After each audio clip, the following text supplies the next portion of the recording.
મિત્રો, એક સુંદર મજાની વાર્તા.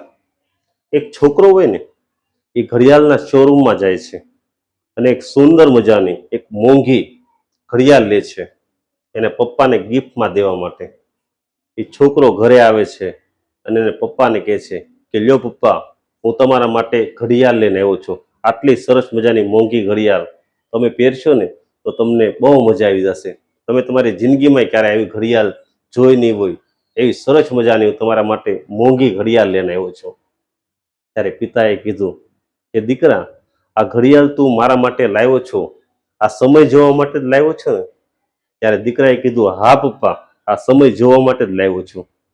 ત્યારે પિતાના આંખમાં આંસુ આવી જાય છે અને પિતા બોલે છે કે દીકરા, આટલી બધી મોંઘી ઘડિયાળની મારે શું જરૂર છે?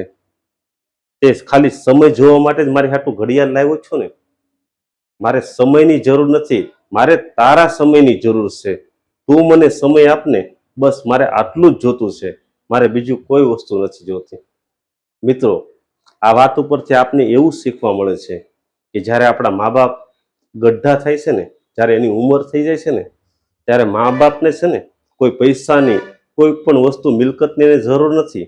એને ખાલી આપણા સમયની જરૂર છે, આપણી હૂંફની જરૂર છે.